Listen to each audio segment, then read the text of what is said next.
अगर कोई इतनी कॉन्वर्जेशन सुनने के बाद भी अभी भी चाहता है कि मैं फैमिली बिजनेस करूं और बनाऊं, अच्छा करूं, क्योंकि मुझे इसमें स्कोप दिखता है, ग्रोथ दिखता है, पापा भी खुश हैं, मम्मी भी खुश है, बच्चा भी खुश है, बेटी भी खुश है, सब एवरीबडी एंड टुगेदर वो चाहते हैं और बड़ा बनाए, क्योंकि एक्चुअली फैमिली बिजनेस साथ में करना इज़ अ ग्रेट थिंग अगर सब हंसी खुशी खेल के सब प्यार से करें विदाउट एनी स्टेटस गेम्स। कोई देख रहा है तो वो करना चाहता है और वो अभी 20s में है, 25 ईयर ओल्ड, और वो अपने 50 ईयर पापा से ये बोलना चाहता है कि पापा अब मेरी बारी। तो वो कैसे बोलेगा, कैसे समझाएगा? What should a 25 year old do in a company to win a 50 year old mind? सबसे आसान तरीका जो मैंने अभी एग्जांपल दिया है, MIS। पहले बनाओ कंपनी का एक डैशबोर्ड। डैशबोर्ड में ये क्लियर होना चाहिए कि मुझे ये मेरे कंपनी का बिजनेस प्लान है, ये मेरे पैरामीटर्स हैं। क्या आज मैं 100 करोड़ का हूँ, मैं 120 पे जाऊँगा, फिर 131। 3 year rolling plan, 1 year fix plan.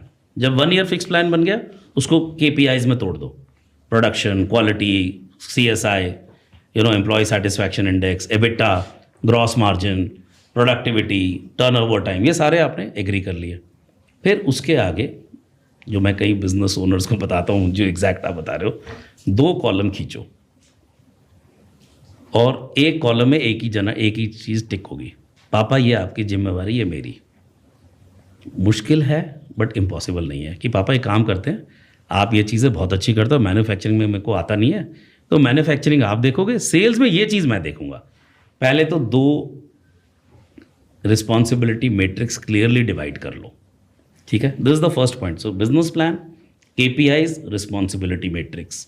Third, delegation of authority.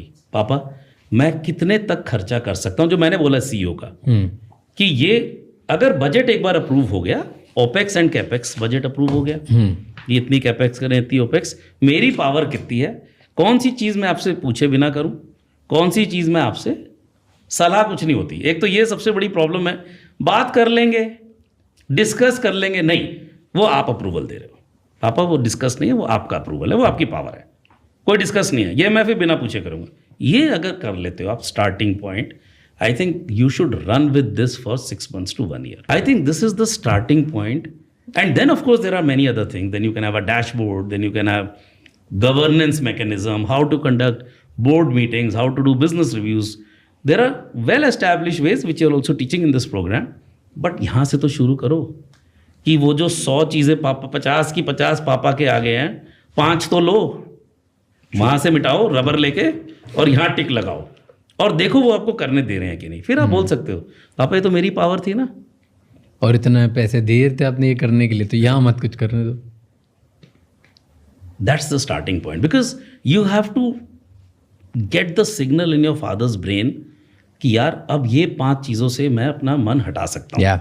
फिर वो 5 की 10 होंगी। फिर अगले साल आप क्या करोगे, पापा ये 5 हो गई, अब मैं 5 और ले लूँ, अब मैं 5 और ले लूँ, फिर वो हो सकता है 25 हो जाए, 30 हो जाए, and then you have sent a brain wave into his psyche that यार मैंने देखो इसको दिया, इसने ठीक ही कर लिया, नहीं करेगा बर्बाद। पापा मैं बर्बाद नहीं करूँगा, नहीं, मैंने करके दिखाया ना पापा, ये 5 चीज़ें ठीक कर ली, अब मैं 5 और ले लूँ। You also have to have a mechanism for let go. True, it cannot be just claimed by rhetoric, हम करके दिखाएंगे, देश आज़ाद करेंगे। Earn your stripes. It's a very good and very easy, very nice way to start, because then at least इस activity में या तो clear हो जाएगा कि कैसे करना है, या ये क्लियर हो जाएगा कि कोई रेडी नहीं है करने के लिए। आर पार, एंड दोनों तरीके में तुम जीत रहे हो, दोनों में जीत रहे हो, बिल्कुल सब, like father is winning, grandfather is winning, son is winning, daughter is winning, whoever is involve, सब जीत रहे हैं। It's a great way to do it.